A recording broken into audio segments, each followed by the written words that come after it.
The dust hung heavy in the afternoon air, red as dried blood, settling on everything in the town of Copper Creek like a second skin. It was 1870, and the Arizona Territory had seen better days. The silver mines were playing out. The Apache raids had folks on edge, and the summer heat could drive a man to madness if he let it. Samuel Hawthorne stood on the porch of Fletcher's General Store, watching the main street stretch empty before him. 34 years on this earth, and he'd spent the last 10 of them right here in this forgotten corner of creation. He was a man who kept to himself, ran his small ranch 5 miles outside town, and came in twice a month for supplies. That was the arrangement he'd made with life. Stay quiet, stay distant, stay safe. The town knew him as a reliable man, paid his debts, helped when asked, never caused trouble.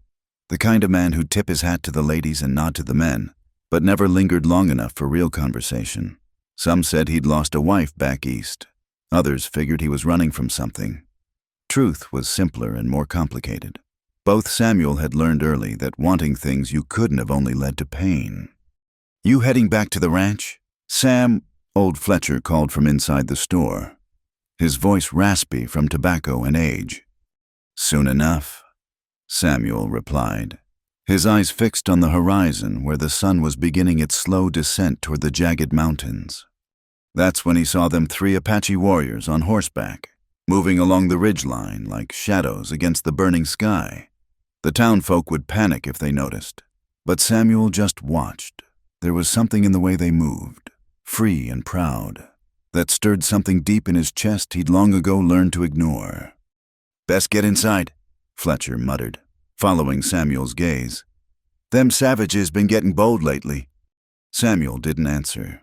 He'd heard all the talk, all the fear and hatred that ran through Copper Creek like bad whiskey. But watching those riders disappear over the ridge, he felt only a strange emptiness, like looking at something you'd lost before you ever had it. He loaded his supplies onto his wagon as the sun dropped lower, painting the desert in shades of amber and rust. The ride back to his ranch followed the winding path along Willow Creek. Though calling it a creek was generous this time of year, it was barely a trickle, just enough to keep his small herd of cattle alive.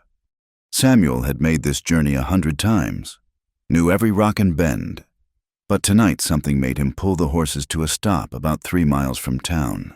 The creek pooled here, forming a small watering hole shadowed by cottonwood trees.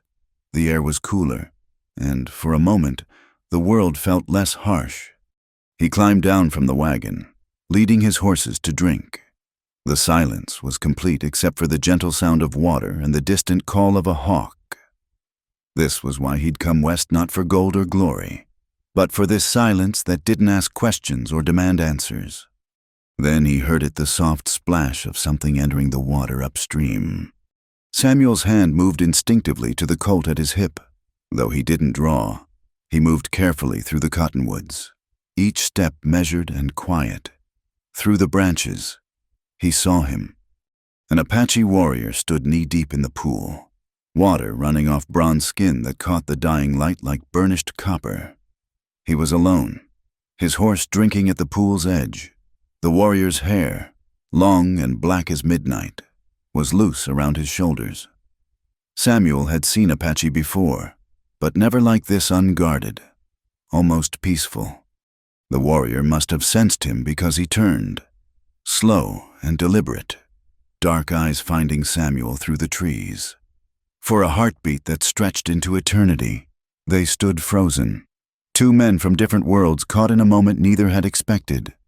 The Apache's hand was near his knife, but like Samuel, he didn't draw.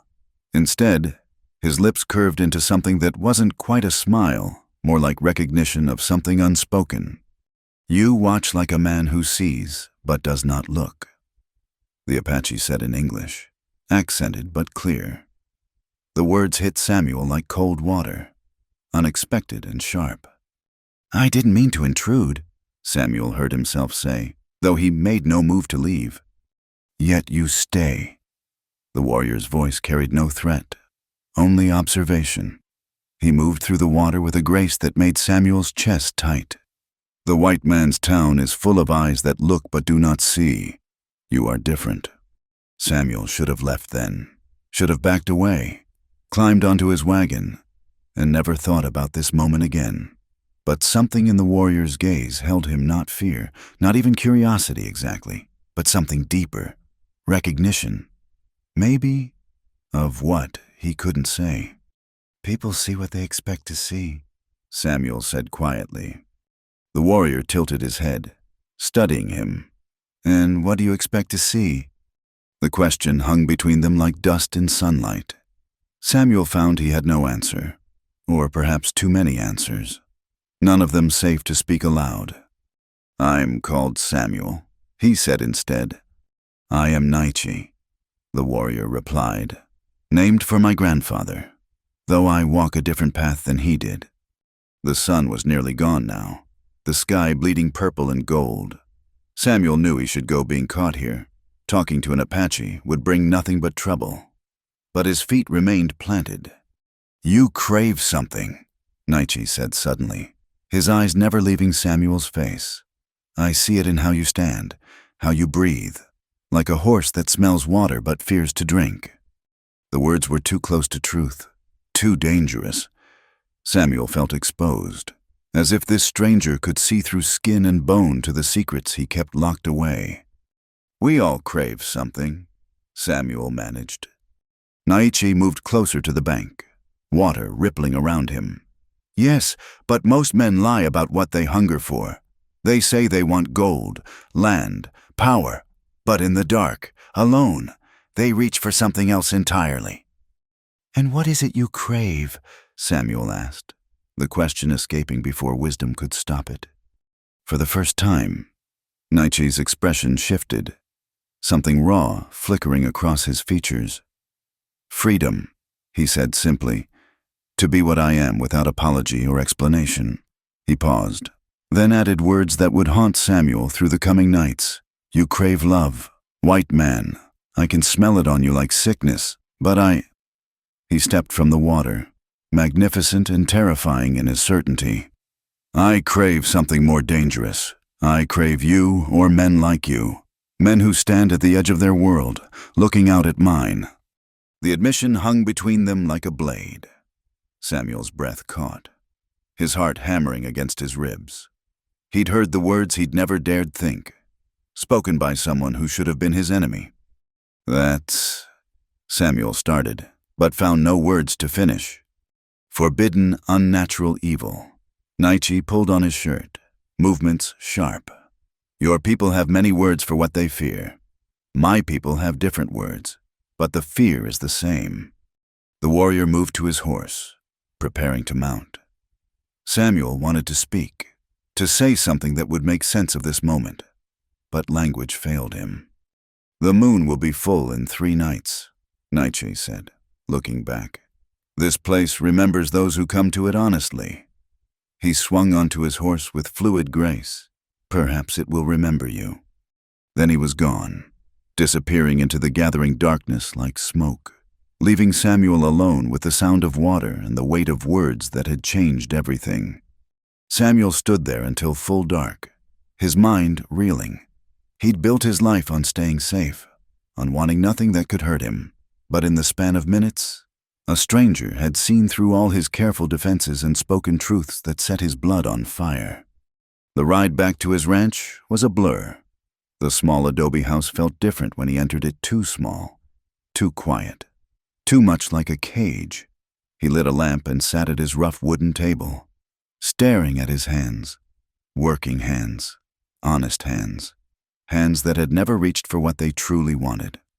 3 nights, the full moon, the promise of something dangerous and real. Samuel knew he shouldn't go, knew that path led nowhere good in a world that would stone men for far less than what Naichi had implied. But as he lay in his narrow bed, listening to coyotes call in the distance, he also knew with terrible certainty that he would return to that pool. Some hungers, once named, could not be ignored. The days that followed were torture dressed as routine. Samuel went through the motions of ranch life, mending fences, tending cattle, checking water troughs, but his mind lived elsewhere, trapped in that twilight moment by the pool. Nietzsche's words echoed in his skull like church bells, impossible to silence. On the second night, unable to sleep, Samuel pulled out the leather journal he'd kept hidden beneath loose floorboards for years. The pages were mostly empty, save for a few entries written in moments when the weight of silence became unbearable. Now, by lamplight, his hand trembled as he wrote, Asterisk. There are things a man knows about himself that he must never speak. I learned this truth at 17, watching Thomas McKenna swim in the Missouri River, understanding with terrible clarity why my chest ached at the sight. Father would have taken a strap to me if he'd known. Mother would have prayed. So I learned to hide, to build walls so high even I couldn't see over them. Asterisk. But yesterday, now those walls cracked. An Apache warrior looked at me and saw what I've spent 17 years hiding. Saw it and named it. Named his own hunger too, as if speaking such things were possible.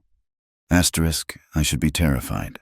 I should pack up, leave Copper Creek, run to some other forgotten town. Instead, I count the hours until the full moon. Samuel set down his pen, staring at the words that condemned him. In town, Reverend Josiah preached every Sunday about sin and damnation, about the natural order God intended. The good people of Copper Creek nodded along, secure in their righteousness. They'd string him up if they knew what lived in his heart, him and Nietzsche both, probably from the same tree. The next day brought unexpected company. Mary Elizabeth Thornton arrived at his ranch in her father's buggy, her blue dress pristine despite the dust. She was what the town called a handsome woman, 28, unmarried, with wheat-colored hair and a smile that never quite reached her eyes. "Afternoon, Mr. Hawthorne," she called out, holding a basket. "Thought you might enjoy some fresh bread and preserves." Samuel helped her down from the buggy, playing the part expected of him. Mary Elizabeth had been making these visits for months now, each time with some small gift and large hopes. The town watched with approval the spinster and the hermit, both in need of saving from solitude. "That's kind of you, Miss Thornton," he said, leading her to the porch. She chatted about town gossip while he made coffee the minister's wife was expecting again. The Watson boys had been caught stealing from the general store, and there'd been more Apache sightings that had everyone nervous. "Father says we should organize more patrols," she said, smoothing her skirts. "These savages are getting too bold, coming so close to town." Samuel's jaw tightened. "They're just passing through, most likely, looking for water, same as anyone." Mary Elizabeth gave him a peculiar look. "You sound almost sympathetic to them, Mr. Hawthorne. They're heathens, you know. Reverend Josiah says they worship false spirits and engage in all manner of ungodly practices." "Reverend Josiah says a lot of things," Samuel replied carefully. She leaned forward slightly, her voice dropping. "Samuel, may I call you Samuel? I worry about you out here alone. It's not natural for a man to live so isolated. People need companionship, community." Her fingers brushed his hand where it rested on the table. "Purpose." He pulled his hand back, pretending to reach for his coffee. "I manage well enough." "Do you?" Her eyes searched his face. "Sometimes I think you're the loneliest soul in all of Arizona territory. It calls to my Christian duty to offer comfort." The weight of her expectation pressed down on him. This was the life Copper Creek approved of: marriage, children, Sunday services, and silence about anything that didn't fit the pattern. Mary Elizabeth was offering him a mask that would fit perfectly, that would end the whispers and suspicions. "Miss Thornton," he began gently, "you're a good woman. You deserve a man who can give you his whole heart, not just the pieces that show." Her face flushed. "I don't understand." "I think you do," he said quietly. "Deep down, you know I'm not the man you're hoping I am." She stood abruptly, dignity wounded. "I should go. Father will wonder where I am."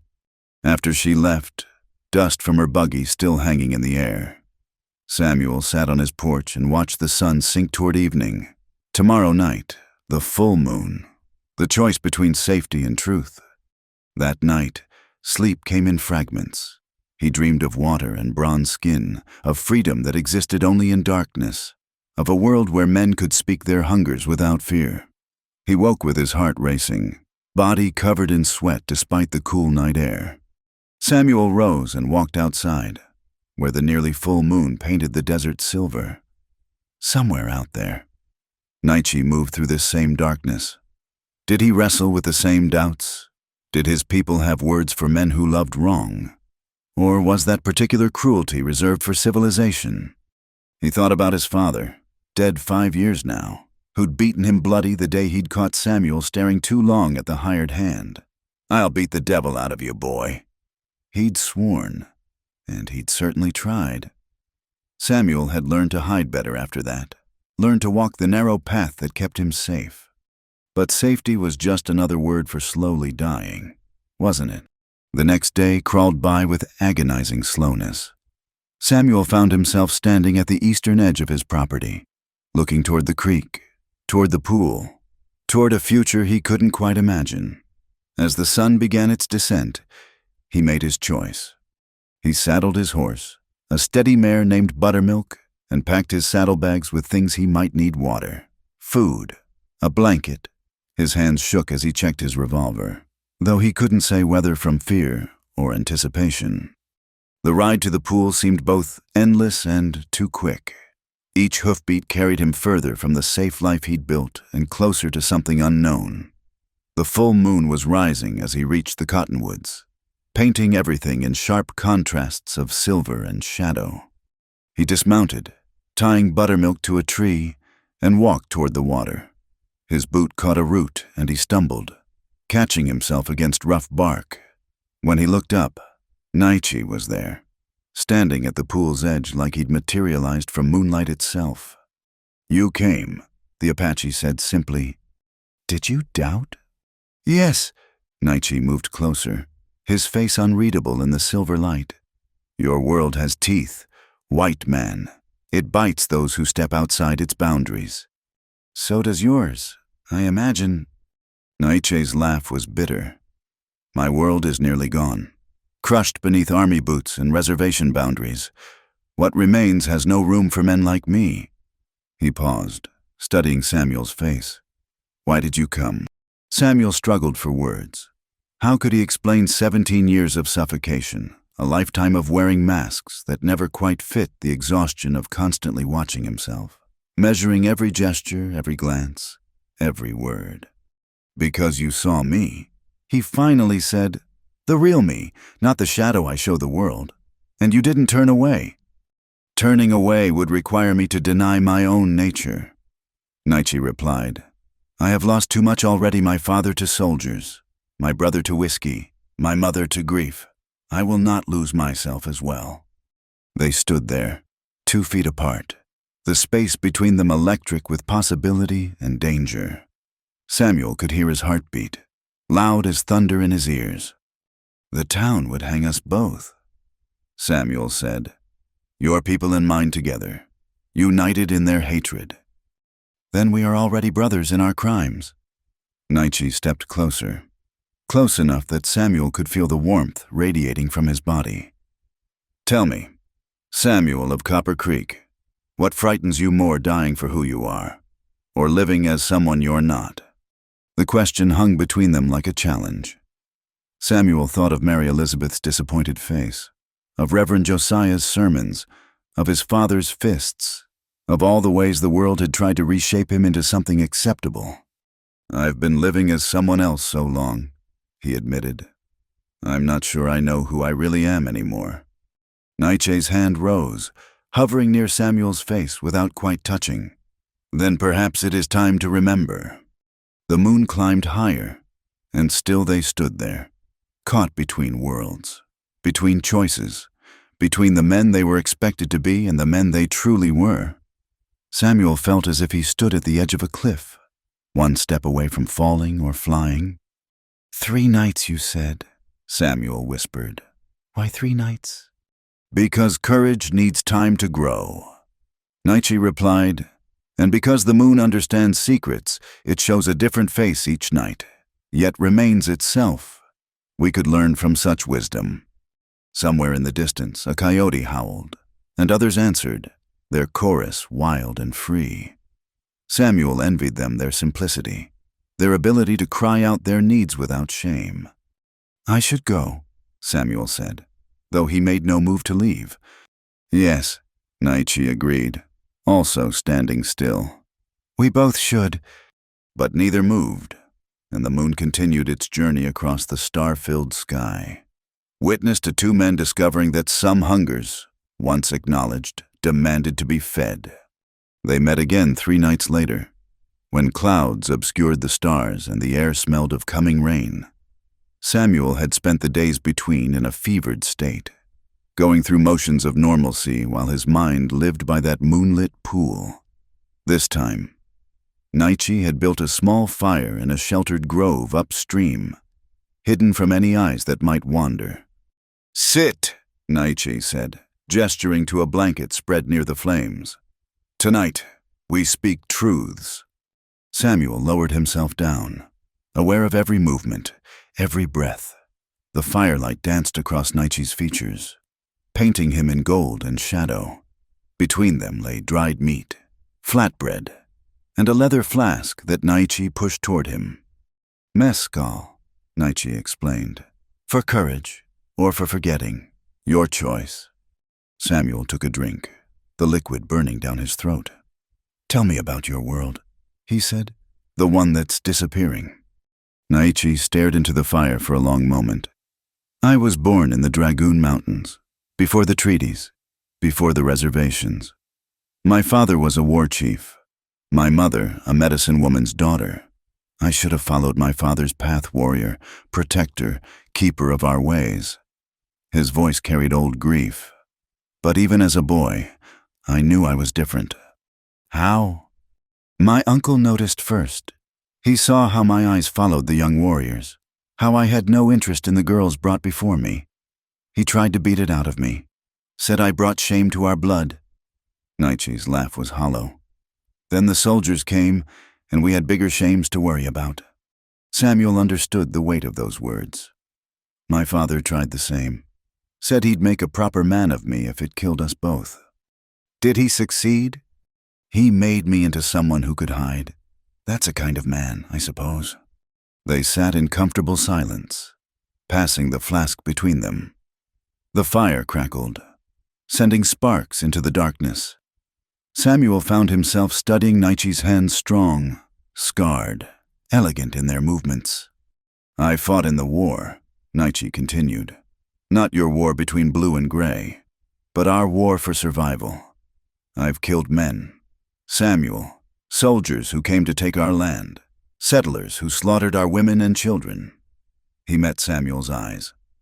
Does that frighten you? Should it? Most white men would run or reach for their guns. I'm not most white men, apparently. Samuel surprised himself with the honesty. I've never killed anyone, but I've wanted to. Every man who looked at me too long, trying to figure out what was wrong with me. Every preacher condemning sins they couldn't understand. Sometimes I think the only difference between us is opportunity. Nietzsche leaned forward, firelight catching in his dark eyes. You're angry. Aren't you? Every day. But anger is like fire, it can warm you or consume you. I choose to let it forge me into something harder, something that can survive. He paused. You've been trying to survive by becoming invisible. It's worked so far. Has it? You have land, cattle, respectability. But what do you have that's yours? What touches your soul? Samuel had no answer. His life was a careful construction, every piece designed to deflect attention, even his small pleasures reading poetry by lamplight, watching hawks circle in the morning sky were private, hidden things. There was someone once, Samuel found himself saying, back in Missouri. His name was Daniel. We were 17, working the same farm. For one summer, we found each other, stolen moments in the barn, swimming in the creek at dawn when everyone slept. The memory hurt to speak. His father caught us. Daniel said I forced him, that I was sick, corrupted. They believed him had to believe him. The alternative was admitting they'd raised something unnatural. What happened to him? Married a shopkeeper's daughter, last I heard. Has 3 sons. Lives the life everyone expected. Samuel's voice turned bitter. He saved himself by destroying me. Nietzsche moved then, shifting to sit beside Samuel rather than across from him. The warmth of his presence was overwhelming. Among my people, there's a word, nadle. It means one who changes, who walks between male and female, who loves differently. Not everyone understands, but it's recognized, sacred, even to some. Must be nice, having a word for it. Words don't stop hatred. They just shape it differently. Nietzsche's shoulder pressed against his. After the soldiers killed my father, I took revenge, led raids, burned settlements. But it didn't bring him back, didn't restore our land. So I stopped fighting their war and started fighting my own to live as I choose, even if it means living alone. You're not alone tonight, Samuel said quietly. Neither are you. The fire had burned lower, casting them in intimate shadows. Samuel could smell sage and smoke on Nietzsche's skin, could see the pulse beating in his throat. Every instinct screamed at him to pull back, to maintain the careful distance that had kept him safe. But safety was a cage, and he was so tired of living behind bars. I dream about you, Samuel admitted, the words escaping like prisoners. Since that first night, I close my eyes and see you rising from the water like something out of myth. Only in dreams. Nietzsche turned to face him fully. I think of you in daylight too. Wonder what you're doing, if you're thinking of me, if you regret coming to the pool. I regret a lot of things. That's not one of them. Thunder rumbled overhead, and the first drops of rain began to fall. Nietzsche stood, pulling Samuel up with him. Come, I know a place. He led them to a shallow cave hidden behind a fall of rocks, just large enough for 2 men to take shelter. They brought the blankets and what remained of the mezcal, settling against the back wall as rain began in earnest outside. The ancestors used this place, Nietzsche explained. You can see their marks on the walls. Samuel traced the ancient symbols with his fingers, spirals and figures, stories told in stone. What do they mean? Many things. Journeys, hunts, ceremonies. That one. Nietzsche pointed to 2 figures standing close together. Means alliance or love. The concepts were not separate to them. Maybe they were wiser than us, or just more honest about human nature. They sat shoulder to shoulder, watching rain silver the night. The cave felt like another world, removed from the judgment and expectations that waited outside. Samuel felt something loosening in his chest. A knot he'd carried so long he'd forgotten it wasn't supposed to be there. What happens after this? He asked. We can't meet in secret forever. Can't we? Nietzsche's voice was resigned. My people are being forced onto reservations. Your people are building their civilization on our bones. Perhaps secrets are all we can have. That's not enough. No, Nietzsche agreed. But it's more than nothing. Samuel turned to argue, to demand more, but found Nietzsche watching him with such intensity that words died in his throat. The space between them crackled with possibility. I want, Samuel began, then stopped, unable to voice desires he'd never allowed himself to name. I know what you want, Nietzsche said softly. It's written in every line of your body, every catch in your breath. The question is whether you're brave enough to take it. And if I am, then we become outlaws together, not just from law, but from the very order of things. Your God and my spirits both watching as we choose each other over everything else. The rain intensified, sealing them into their stone shelter. Samuel felt as if he stood at the edge of his life, looking out at an uncertain future. Behind him lay safety, loneliness, the slow death of pretense. Ahead lay danger, truth, and the man whose very existence had cracked his world open. "I've been an outlaw since birth," Samuel said finally. "I just got good at hiding it." "Then stop hiding," Nietzsche challenged. "At least here, at least with me." Samuel's hand moved without conscious thought, reaching out to touch Nietzsche's face. The warrior didn't flinch, didn't pull away. Instead, he leaned into the touch, eyes closing as if the simple contact was a blessing. "This changes everything," Samuel whispered. "Everything already needed changing," Nietzsche replied. Outside, the storm raged on, but in their small cave, two men from enemy worlds found something worth more than safety. They found recognition, understanding, and the dangerous beginning of something that had no name in either of their languages but existed nonetheless, as real and undeniable as the ancient marks on the stone walls surrounding them. The trouble started with hoofbeats at dawn, 5 days after the night in the cave. Samuel woke to the sound of horses approaching fast, too many to be friendly. He grabbed his Winchester and peered through the window. 6 riders, led by Jack Thornton, Mary Elizabeth's father, with Sheriff Wade and his deputies. Samuel stepped onto his porch, rifle held loose but visible. "Morning, gentlemen. Early for a social call." "This ain't social. Hawthorne." Thornton spat tobacco juice into the dirt. "Apache raiders hit the Baxter Ranch last night, killed 2 cattle, spooked the rest. We're forming a hunting party." "Sorry to hear about Baxter's trouble, but I've seen no Apache here." Sheriff Wade, a lean man with calculating eyes, studied Samuel's face. "Funny thing is, tracks lead this direction. You wouldn't be harboring any of them savages, would you?" "You're welcome to search my property, Sheriff." "We'll do just that." Wade nodded to his men, who dismounted and spread out. "And you're coming with us on the hunt. Every able-bodied man's duty." Samuel's gut clenched. "I've got stock to tend." "Stock can wait, unless you got some reason to avoid hunting Apache." Thornton's eyes narrowed. "Mary Elizabeth says you've been acting peculiar lately, sympathetic to the heathens." Before Samuel could respond, one of the deputies shouted from behind the barn, "Found something! Sheriff!" They all moved toward the voice. There, clear in the morning dirt, were horse tracks unshod.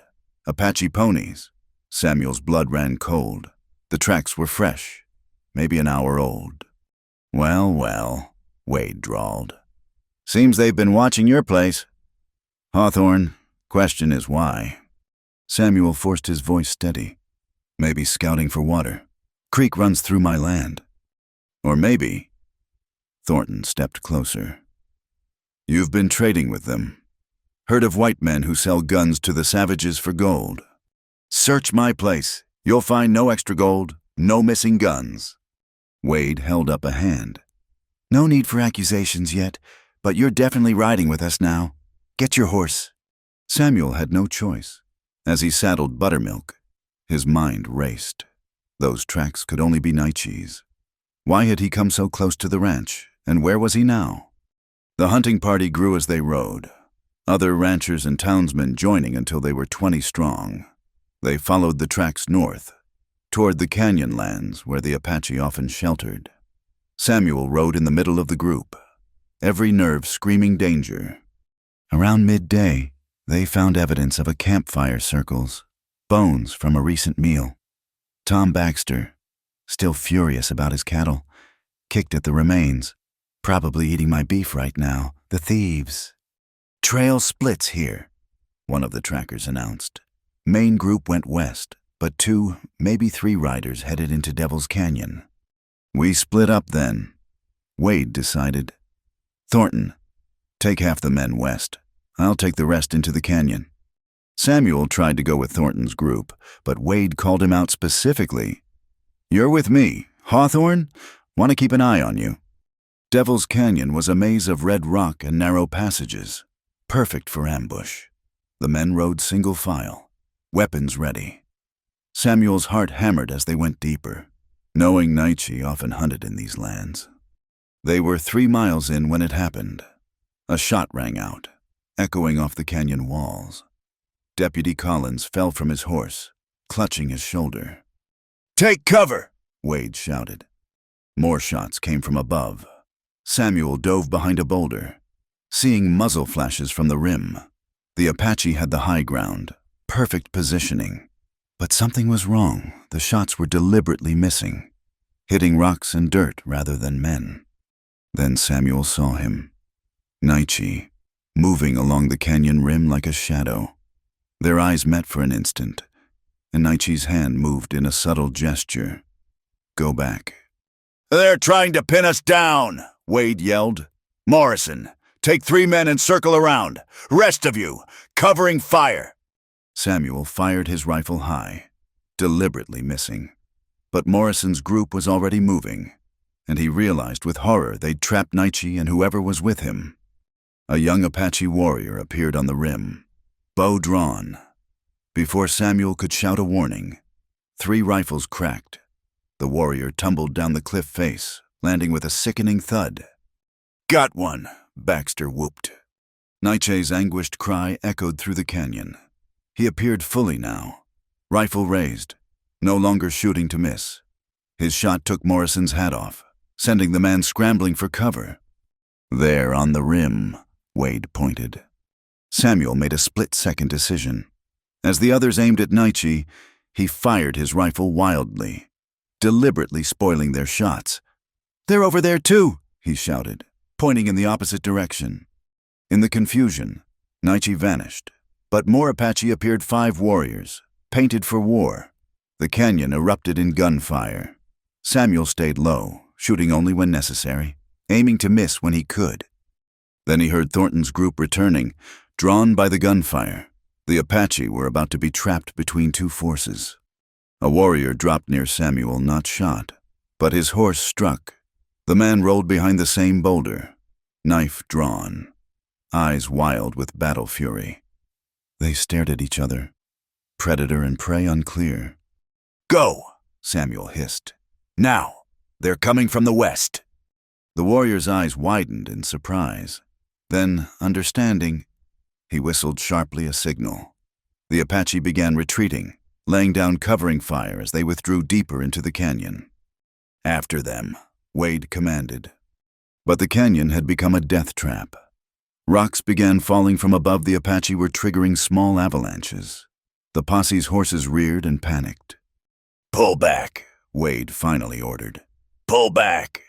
They retreated in chaos, carrying the wounded Collins. By the time they regrouped at the canyon mouth, the Apache had vanished into the maze of stone. "Damn savages," Thornton panted, arriving with his group. "Like fighting ghosts."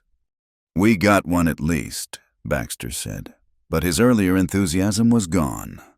They found the young warrior's body on their way out.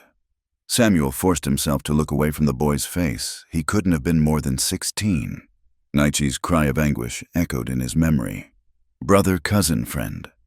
The ride back to town was subdued. Collins would live, but the Apache had bloodied them, made them look foolish. Samuel rode in silence, feeling the weight of suspicion from some of the men. "You shoot like a blind man, Hawthorne." Thornton finally said, "Funny how you couldn't hit nothing." "Canyon had me rattled," Samuel replied evenly. "I'm no Indian fighter." "No," Wade agreed, studying him. "You surely aren't." They reached Copper Creek at sunset. Samuel made to head to his ranch, but Wade stopped him. "Hold up, Hawthorne. Want to ask you some questions."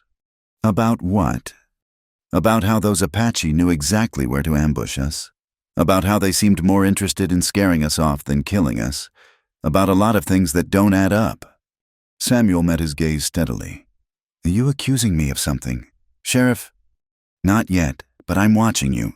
Something's off about you, and I mean to figure out what." Samuel rode home in darkness, every shadow potentially hiding danger. At his ranch, he unsaddled Buttermilk with shaking hands. The young Apache's death haunted him. Naichi's grief haunted him more. He went inside and barred the door, knowing it wouldn't keep out the real threats. In trying to protect Naichi, had he exposed them both? The town's suspicion was aroused now. Wade would watch him, test him. Near midnight, a pebble struck his window. Samuel grabbed his gun and peered out. Naichi stood in the shadows, barely visible. Samuel slipped outside, moving quickly to the barn. Naichi followed, and in the darkness, Samuel could see his face was painted with ash mourning paint. "You tried to warn us," Naichi said, his voice rough with grief. "Who was he, the young one?" "My sister's son, 15 summers. His first raid." Naichi's composure cracked. "I brought him. I thought it would be simple. Steal some cattle, disappear, but your people came so fast. So many." "I'm sorry. God, I'm so sorry." "You shot to miss. I saw. You risked your life, your place among them. They suspect me now. Then we're both in danger." Naichi gripped Samuel's shoulders. "You must be careful. My people know what you did, that you tried to help, but if your people discover what's between us..." "There's nothing between us," Samuel said bitterly. "Just secret meetings and death all around." Naichi pulled him close, their foreheads touching. "There's everything between us. That's why it's so dangerous." They stood there in the barn's darkness, holding each other while the world sharpened its knives against them. Samuel knew everything had changed. The hunt, the death, the suspicion they were past the point of secret meetings by the creek. "What do we do now?" Samuel whispered. "Survive," Naichi answered, "and find a way to be together that doesn't end with both of us hanging from the same tree." But even as he said it, they both knew the odds were against them. The frontier had no mercy for men who loved wrong, and they'd already drawn too much attention. The noose was tightening, and Samuel couldn't see a way out that didn't end in blood. The weeks after the canyon fight stretched taut as barbed wire. Samuel felt eyes on him everywhere in town, at his ranch, even riding his own land. Sheriff Wade had taken to dropping by at odd hours, always with questions that circled like buzzards. It was during one of these visits that everything began to unravel. "Strange thing. Hawthorne," Wade said, standing in Samuel's kitchen, uninvited. "Found tracks by Willow Creek, boot prints and moccasin prints, side by side, like two men met there, peaceful-like." Samuel kept his hands steady as he poured coffee. "Lots of folks water there." "True, but these tracks were near that pool, the hidden one. Not many know about it." Wade's eyes never left Samuel's face. "You know it." "I've watered there." "Recently. Time to time." Wade set down his cup with deliberate slowness. "I'm going to be straight with you. Hawthorne, something ain't right. You're hiding something, and I mean to find out what." After Wade left, Samuel sat in the gathering dusk, knowing the walls were closing in. He hadn't seen Naichi in 8 days, too dangerous with the increased patrols, but the absence gnawed at him like hunger. That night, unable to bear the isolation any longer, Samuel rode out, not to the pool that was watched, but to the cave where they'd sheltered from the rain. He needed to feel close to something real, even if just a memory. But Naichi was there, as if drawn by the same desperate need. "You shouldn't have come," Naichi said, even as he pulled Samuel into the shadows. "Neither should you." They held each other in the darkness, both trembling with more than desire. Fear had become their constant companion, but it only sharpened the edge of their need. "I can't keep living like this," Samuel said against Naichi's neck. "Pretending I don't know you, pretending I don't..." He stopped, the words too dangerous even here. "Say it," Naichi urged. "If we can't speak truth here, we have nothing." "I love you." The words came out cracked, broken. "God help me, I love you, and it's going to destroy us both." Naichi's hands framed Samuel's face. "It already has destroyed us. We just haven't stopped breathing yet." They sat together against the cave wall, shoulders touching, sharing warmth and silence. Finally, Samuel spoke what had been haunting him. "There's something I need to tell you. About the raid. About your nephew." "Stop!" Naichi's voice was sharp. That blood isn't on your hands. But if you hadn't, we'd have killed more of your people. Then they'd have killed more of mine. The wheel of blood would keep turning. Nietzsche's fingers found Samuel's in the darkness. You tried to save lives on both sides. That's not guilt, that's honor. Your people don't see it that way. Some do. My sister knows what you tried to do. She doesn't forgive, she may never forgive, but she knows. They sat quietly. Then Nietzsche spoke again, his voice different, urgent. Samuel, there's something coming. The army is sending more troops. They mean to clear out all Apache from this territory. Force us onto the reservation at San Carlos. When? Soon, weeks, maybe days. My band is going to run. Try to reach Mexico. He paused. Come with us. The words hung in the air like a challenge to fate itself. What? Leave this place. Leave these people who would hang you for being what you are. Come with me. Samuel's heart raced. They'd hunt us. Both sides would hunt us. They're already hunting us, just slower. At least in Mexico, we might find some peace. And what would I be to your people, the white man who corrupted their warrior? Nietzsche's laugh was bitter. Half of them already think that. The other half thinks you've bewitched me. But my grandmother, she's old, remembers when things were different. She says the spirits don't care about the color of skin when souls recognize each other. Samuel wanted to say yes, wanted it with a fierce ache that stole his breath. But reality crashed down like cold water. I need time to think. Time is what we don't have. A sound outside made them both freeze horses, moving slow and careful. Samuel peered out to see torches approaching, at least a dozen riders.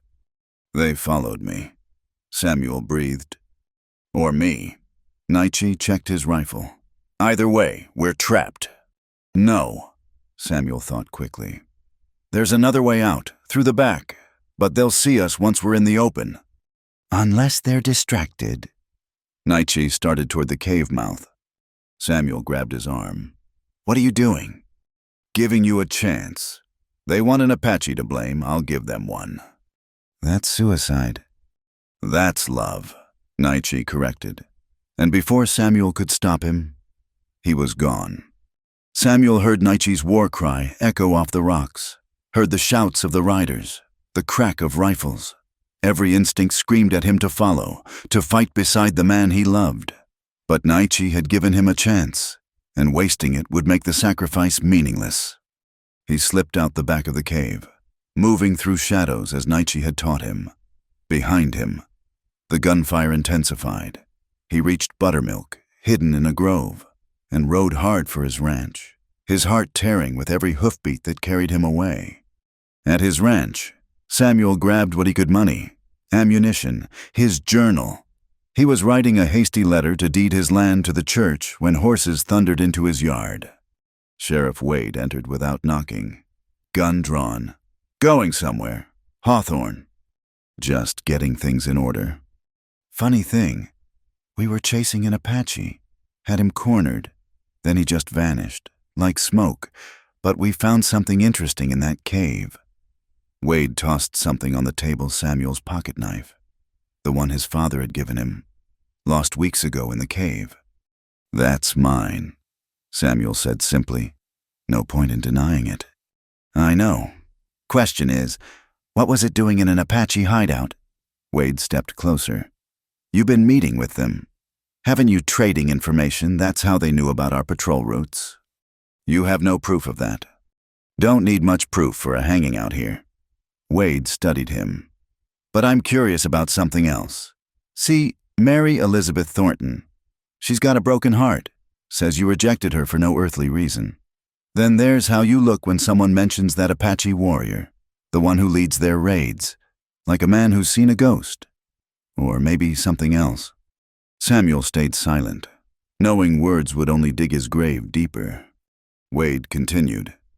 I've been lawman for 15 years, seen all kinds of sins. The kind of sin I think you're committing. Well, that's beyond trading with the enemy. Then arrest me or leave.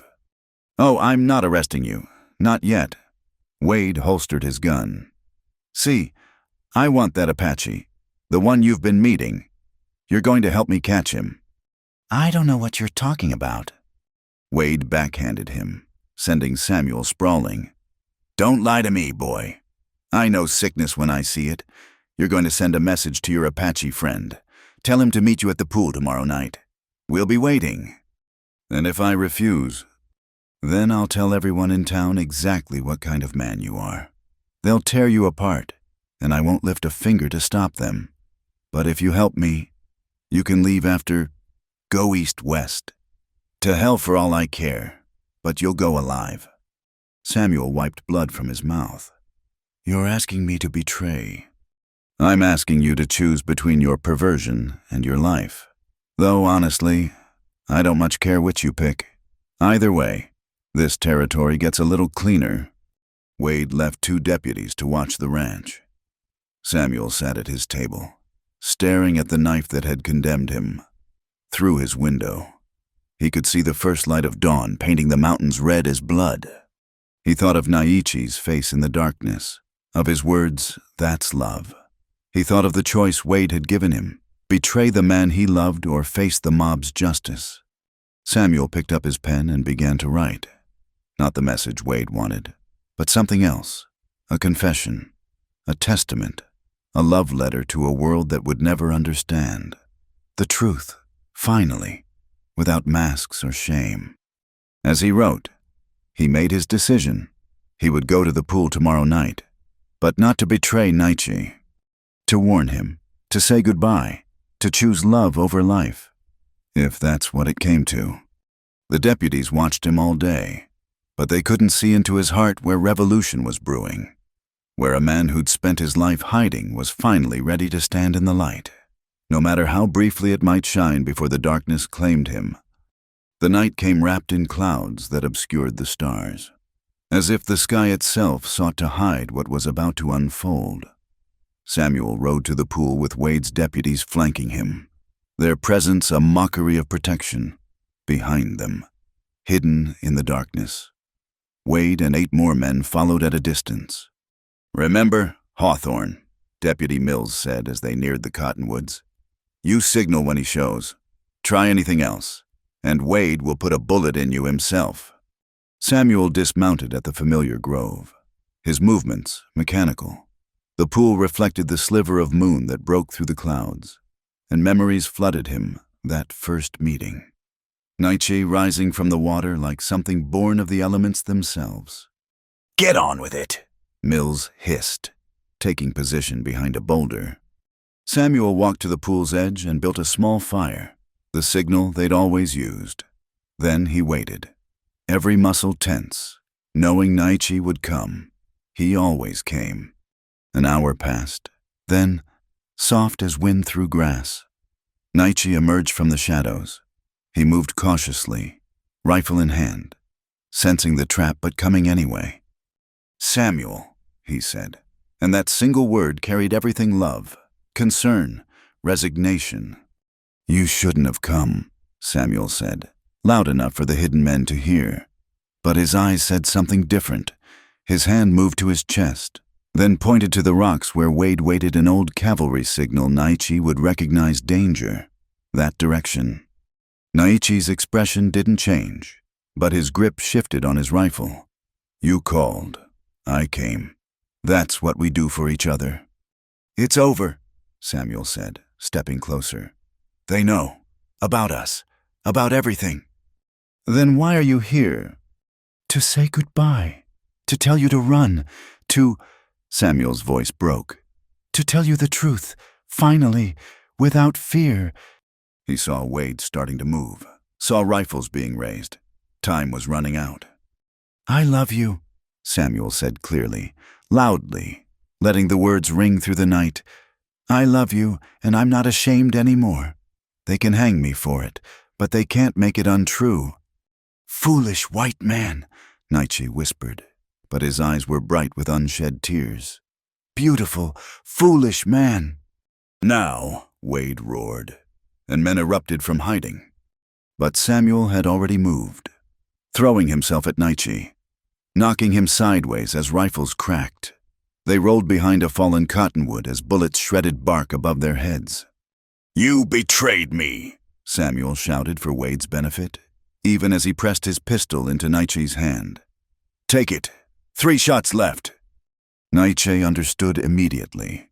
Firing over the log while Samuel reloaded his rifle, they fought side by side, no longer pretending, no longer hiding. "The horses," Nietzsche pointed to where their mounts stood. "We run." They broke from cover together, Samuel laying down covering fire while Nietzsche reached the horses. A bullet caught Samuel's shoulder, spinning him around. He kept his feet, kept shooting, blood soaking his shirt.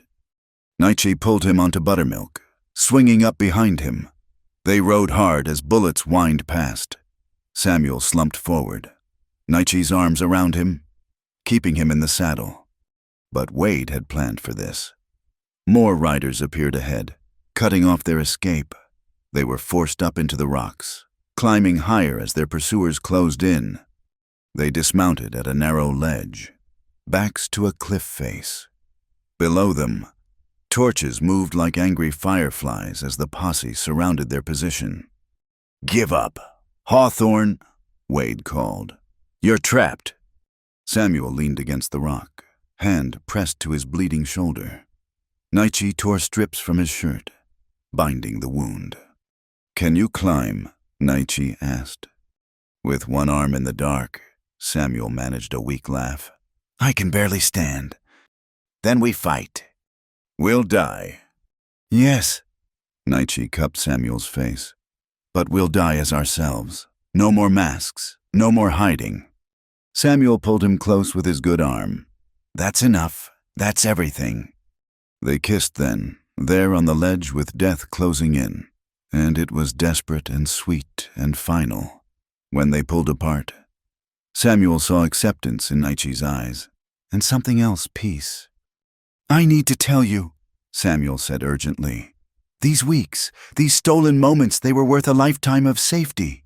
You made me real, Nietzsche. You made me whole. You gave me something to fight for besides revenge." Nietzsche replied, "You showed me love could exist even in hell." More men were climbing up from below. They had minutes, maybe less. "Together?" Samuel asked. "Together." They prepared for the end, checking weapons, sharing the last of their ammunition. But then Nietzsche stiffened, hearing something Samuel couldn't. From above came a sound ropes dropping down the cliff face. Apache warriors descended like spirits, silent and deadly. Nietzsche's sister, Red Moon, landed beside them, her face painted for war. "Brother," she said in Apache, then looked at Samuel. "White man who loves my brother." More warriors appeared, taking positions among the rocks. The hunting party below suddenly found themselves hunted. "My people," Nietzsche explained quickly. "They came. For you. For us. My grandmother convinced them. She said the spirits had spoken, that your love was medicine for the hatred between our peoples." Red Moon spoke rapidly in Apache, gesturing down the cliff. Nietzsche translated. "She says there's a path, but we must go now. Can you ride?" Samuel tried to stand and stumbled. The blood loss was taking its toll. "I'll slow you down." "Then I stay." "No." Samuel gripped his hand. "Your people need you. Go!" "I won't leave you to them." "You won't have to." It was Wade, climbing over the ledge, pistol drawn.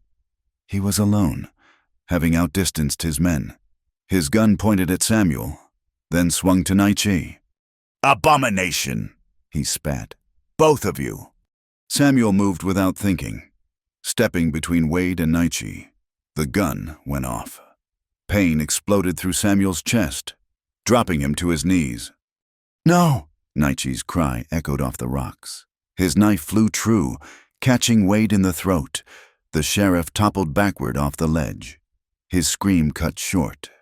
Nietzsche caught Samuel as he fell, cradling him against his chest. Blood spread dark across Samuel's shirt, and his breathing came in short gasps. "Hold on," Nietzsche begged. "We have medicine, people. We can—" No. Samuel's hand found Naichi's face. This is right. This is my choice. Living free, dying free, with you. The Apache warriors held the posse at bay while Naichi held Samuel. The clouds parted, and stars appeared, brilliant in the desert night. Tell me about Mexico, Samuel whispered. Tell me what we would have done there. Naiche's voice was thick with grief. We would have found a valley with water and grass, built a home where no one knew our past, raised horses, maybe, watched sunsets without fear, grown old together, arguing about foolish things, loving each other through it all. That sounds perfect. Samuel's grip was weakening. Naichi, yes. Thank you for seeing me, for making me brave. You were always brave. You just needed someone to remind you. Samuel's eyes found the stars. Look, they're so bright, like fires, calling us home. He breathed once more, soft as a sigh, and was still. Naichi held him as the Apache warriors sang a death song, their voices rising into the night. When the army arrived at dawn, drawn by reports of gunfire, they found the ledge empty save for Wade's body. The official report said Samuel Hawthorne died helping the sheriff track Apache raiders, killed in the line of duty. They gave him a Christian burial in the Copper Creek Cemetery, never knowing that his body lay elsewhere, in a hidden canyon where Apache and white man had loved without shame, where Naichi had laid him to rest with both Apache ceremonies and Christian prayers, honoring all that Samuel had been. But on certain nights, when the moon is full and the wind moves through the cottonwoods by a hidden pool, locals say you can hear voices, two men talking softly about freedom, about love, about a Mexico they never saw but found anyway, in each other's arms, in a few stolen moments that burned brighter than a lifetime of safety ever could. But death was not the end, it was transformation. Samuel woke to firelight and pain, his chest wrapped in poultices that smelled of sage and something bitter. Above him, a dome of bent willows covered with hides. Voices spoke in Apache, and one in accented English. You're too stubborn to die, white man. Samuel turned his head, finding Naichi beside him, face drawn with exhaustion but eyes bright with relief. Wade. Dead. The official story is that he died heroically fighting Apache raiders. You died with him, according to the army. Naichi's hand found his. But Red Moon's husband knew healing songs from his grandfather. The bullet passed through clean. You lost much blood, but the spirits weren't ready for you. Where are we? Hidden Canyon. 2 days' ride from Copper Creek. My people are sheltering here before moving to Mexico. Samuel tried to sit up, gasped at the pain. They'll hunt us. Let them try. It was Red Moon, entering the shelter. She spoke in careful English. You stood between death and my brother. This makes you family, even if you are white, even if you are. She paused, searching for words that wouldn't offend. Different in your love. Over the following days, as Samuel healed, he witnessed something remarkable. The Apache band, about 40 souls, had accepted him not without reservation, but with pragmatic recognition. He'd bled for one of theirs, in their world. That meant something. An elder woman, Naichi's grandmother, visited daily. She spoke no English, but her eyes were kind as she changed his bandages. Through Naichi, she told him stories how her people had always known of those who walked between genders, who loved differently. She says the white man's God made you fear what you are. Naichi translated. But the spirits make nothing without purpose. Even love that doesn't create children can create other things, bridges between enemies, healing where there was hate. But not everyone agreed. A warrior named Kuruk watched Samuel with open suspicion, speaking sharp words in Apache whenever he passed. Others whispered, pointed, kept their children away. I'm causing division, Samuel said one evening as he and Naichi sat by a small fire away from the main camp. Division already existed. You're just something new to argue about. Naiche's smile was tired. But Kuruk is right about one thing: staying here is dangerous for everyone. As if summoned by his words. Horses approached. Scouts rode in hard. And Samuel didn't need to understand Apache to recognize panic. Naichi listened to their report, his face darkening. Army patrols, moving this direction. Someone in Copper Creek told them about our sacred places. We have to move. The camp exploded into organized chaos. Shelters struck, belongings packed, children lifted onto horses. Samuel struggled to help despite his wound, loading travois, calming horses. You slow us down, Kuruk said in English. His first words directly to Samuel. Injured white man leaves tracks, needs rest. We should leave you. Then leave me, Samuel replied steadily. No, Naichi stepped between them. He rides with me or I don't ride at all. Kuruk spat. You choose him over your people. I choose both. That's what makes us different from them. We don't abandon family. Red Moon spoke sharply in Apache, and Kuruk backed down, though his eyes promised this wasn't over. They rode through the night, Samuel clinging to consciousness as buttermilk followed Naichi's paint. By dawn, they'd reached another hiding spot. But the scouts brought worse news. The army wasn't just patrolling. They were systematically searching every canyon, every waterhole. They want us dead or on the reservation, Red Moon said grimly. No middle ground. That's when they heard it: gunfire, echoing from the direction they'd come. A rear guard action. 3 warriors had stayed behind to slow the pursuit. Only one returned, wounded, reporting at least 30 soldiers coming. The band pushed harder, but with elders and children. They couldn't match the army's pace. By the second night, they were trapped in a box canyon with only one way out through the approaching soldiers. We fight, Kuruk declared, die as warriors. We negotiate, another argued. Maybe they'll let the women and children go to the reservation. Samuel listened to the arguments through waves of pain. His wound had reopened during the hard riding, and fever was setting in. But his mind was clear enough to see the truth: they were all going to die unless something changed. There's another way, he said, his voice cutting through the debate. Everyone turned to stare at him. They want someone to blame for the raids, for Wade's death. Give them me. No, Naiche said immediately. Listen, I'm the white man who betrayed his own kind, who corrupted an Apache warrior with unnatural desires. That's how they'll see it. If you hand me over, say I forced myself into your band, that you were bringing me to justice. It might buy you passage to Mexico. They won't believe it, Red Moon said, but thoughtfully. They will if I confess, if I take responsibility for everything: the raids, Wade's death, all of it. They want a monster to hang. Let me be that monster.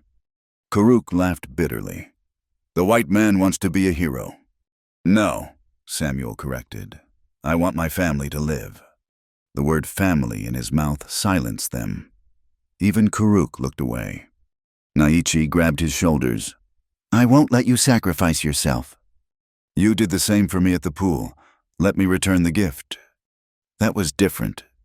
How? Because you're Apache and used to death. Because your life matters less than mine. Samuel gripped Naichi's hands. Don't you understand? This is my choice. For the first time in my life, I get to choose who I am, what I stand for. Let me stand for something. Red Moon spoke quietly to the elders. Arguments flew in Apache. Finally, the grandmother stood, silencing everyone. She spoke at length, her voice carrying absolute authority. Naichi translated, tears running down his face. She says the white man has earned the right to choose his death as a warrior chooses, but not alone. She offers another way. The plan was dangerous, requiring precise timing. At dawn, a small party would approach under a white flag. Red Moon, the grandmother, and Samuel. They would offer to negotiate, to trade Samuel for safe passage. But that's not all, Naichi explained. While they're focused on you, our warriors slip around their flanks. If they accept the trade, we leave. If they attack despite the white flag, You fight your way out, Samuel finished. The night before the plan would unfold, Samuel and Nietzsche sat together away from camp. Samuel burned with fever, but his mind felt crystalline. I need you to promise something. Samuel said, when this is over, however it ends, live. Find that valley in Mexico. Build that home. Alone. You won't be alone. You'll have the memory of us, of what we proved was possible. Nietzsche pulled him close, careful of his wounds. You talk like you're already gone. Part of me is the part that was afraid, that hid, that lived half a life. That man died at the pool when you saw me. Everything since has been gift. Nietzsche, painful, beautiful gift. They held each other as the stars wheeled overhead. Two men who'd found love in the midst of hate, who'd chosen each other despite everything aligned against them. If there's another side, Nietzsche whispered, wait for me. Forever if I have to. At dawn, the delegation rode out. Samuel, barely able to stay in the saddle, flanked by the two women. Ahead, the army had formed a line, rifles ready. A lieutenant rode forward to meet them. I'm Samuel Hawthorne. Samuel called out, his voice stronger than his body. I'm wanted for murder and treason. These people are bringing me to justice. The lieutenant studied them suspiciously. Hawthorne's dead. No, I've been hiding with them, forcing them to shelter me. Let them pass, and you can have me.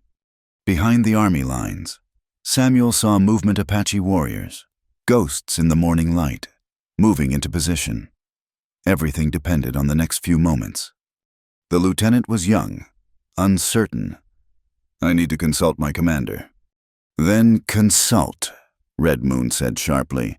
But know this, we came in peace. What happens next is your choice. As the lieutenant rode back, Samuel swayed in his saddle. The fever, the wound, the exhaustion, it was all catching up. But he held on, knowing everything depended on him playing his part. The commander, a grizzled major, rode forward. His eyes widened in recognition. By God, it is Hawthorne. The sheriff's report said you were dead. Wade lied about many things. Samuel managed. I'll tell you everything, but let these people go. They're victims, not villains. The major studied him, then the women, then the canyon behind them where the rest of the band waited. Samuel could see him calculating the glory of capturing the notorious traitor versus the risk of fighting Apache in their chosen ground. Finally, the major spoke. We'll take Hawthorne. The savages have 1 hour to clear out. But if we see them again, you won't, Red Moon said firmly.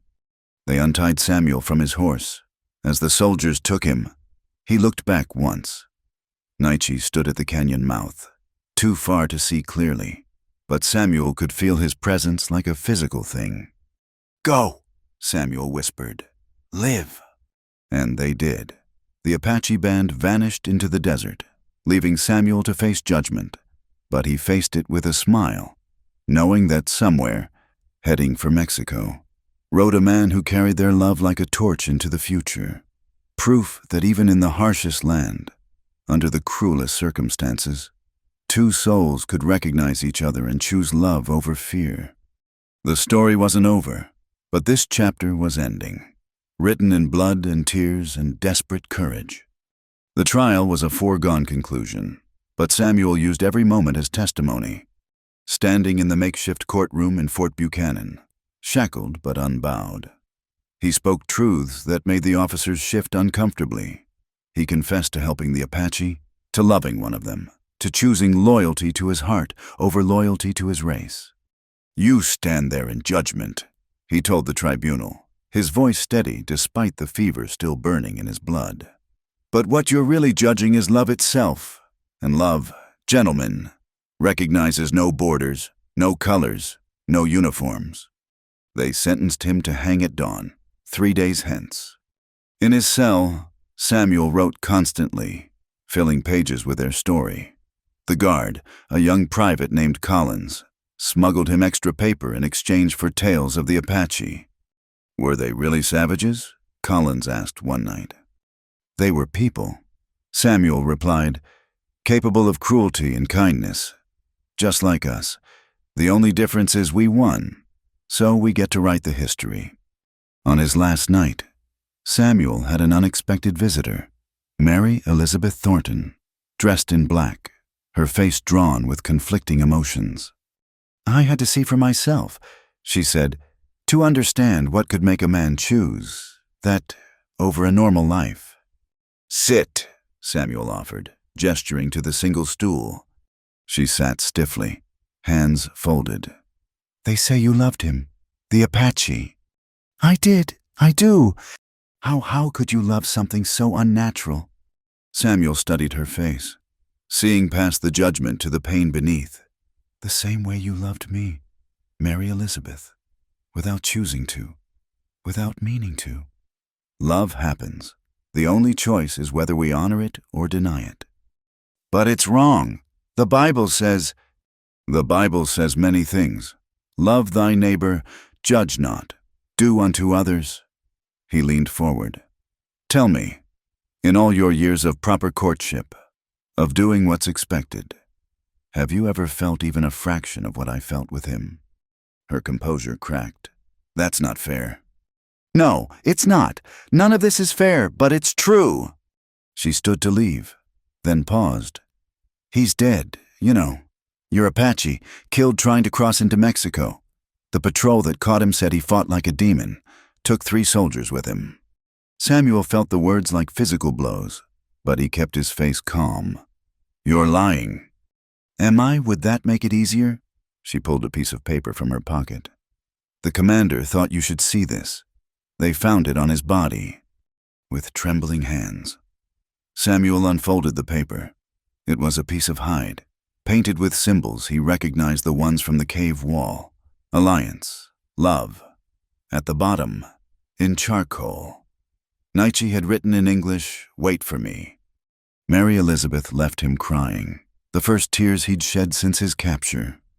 But that night, Private Collins whispered through the bars. She lied, you know, about him being dead. My cousin rode with that patrol. They never caught any Apache warrior. Lost them at the border. Samuel's heart restarted. Why would she? Maybe she thought it would be kinder, you thinking he was dead, or maybe she just wanted to hurt you one last time.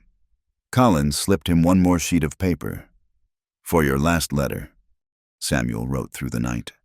Asterisk. To whoever finds this, I go to my death at sunrise, unrepentant. I loved a man, an Apache warrior named Nietzsche, and that love was the truest thing in my life. We found each other across impossible divides, chose each other despite all consequences. They will say I was sick, corrupted, unnatural, but I tell you this, what's unnatural is forcing people to deny their hearts. What's sick is a world that would rather see men dead than different. What's corrupted is a society that calls hate righteousness and love sin. I regret nothing except the years I wasted hiding. Every moment with Nietzsche was worth a lifetime of safety. He taught me that freedom isn't about land or laws, it's about living as your true self, no matter the cost. If he lives, as I believe he does, he carries our story south to Mexico.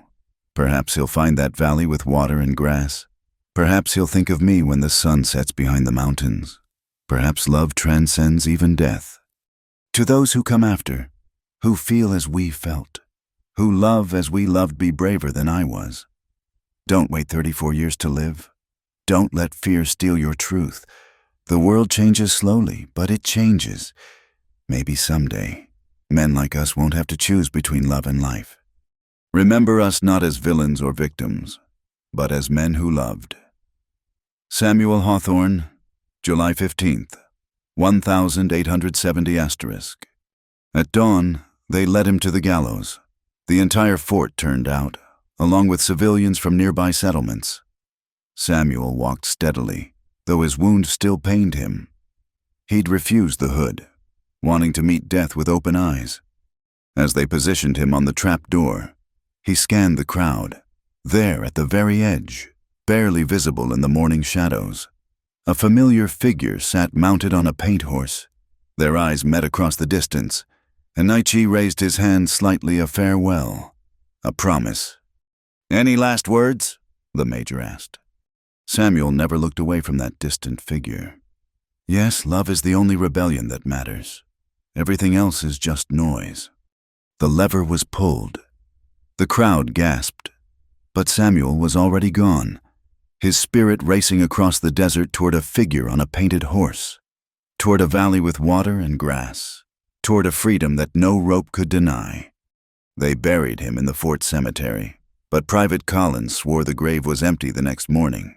Only a painted piece of hide left behind those same symbols: alliance, love. The official records listed Samuel Hawthorne as executed for treason, but in the Apache oral histories, passed down through generations, they tell a different story. They speak of a white man who loved without boundaries, who chose truth over safety. They say his spirit rides still with the warrior Naichi, two souls who found each other against all odds and refused to let go. Some nights, in the borderlands between Arizona and Mexico, travelers report seeing two riders in the distance, one white, one Apache, riding toward a sunset that never ends. Local people cross themselves and hurry past, but lovers pause and watch, recognizing something in those distant figures, a promise that love endures, that courage matters, that even in the harshest lands under the cruelest laws, two hearts can choose each other and make that choice eternal. The story ends as it began, with dust and distance, with men who dared to love differently, with a West wild enough to hold all possibilities, even the impossible ones. But perhaps the truest ending is this: somewhere in Mexico, an old Apache man sits by a fire, telling his grandchildren about a white man named Samuel who saw past skin and custom to the soul beneath. He shows them a journal, pages yellow with age, filled with words of love and liberation. He tells them that their grandfather had another name once. Before the reservation forms and government roles, he was called Naichi, and he loved and was loved in return. "Was it worth it, grandfather?" they ask. "All that pain for love?" The old man smiles, touching the journal like a sacred thing. "My children, love is the only thing worth that much pain. It's the only thing that makes us larger than our fear, stronger than our hatred, more eternal than our bodies. Your grandfather Samuel taught me that. He's teaching you still, through this story." The fire crackles. The stars wheel overhead. And somewhere between history and legend, between truth and hope, two men who loved each other continue their ride toward that perfect valley, that impossible freedom, that love which conquers even death. Not because such places exist on any map, but because love itself is the territory they claimed, the country they defended, the home they built from nothing but courage and recognition of each other's souls. In the end, they won. Not the war, not the trial, not even their lives, but something more precious. They won the right to their own truth. They won each other. And in a world that tried to erase them, they became eternal, a love story written in dust and blood, in stars and sorrow, but mostly in the simple, revolutionary act of choosing each other when the whole world said no. The West was wild indeed, wild enough for Apache and white man, wild enough for forbidden love, wild enough for two hearts to recognize each other across impossible distances and say, yes, despite everything, yes. Thank you for listening to this story from the Wild West. Where are you listening from today? Please subscribe to From Wild West channel and share your thoughts about Samuel and Naichi's journey in the comments below. Your stories and reflections keep these tales alive. Until we meet again on the trail. Partners.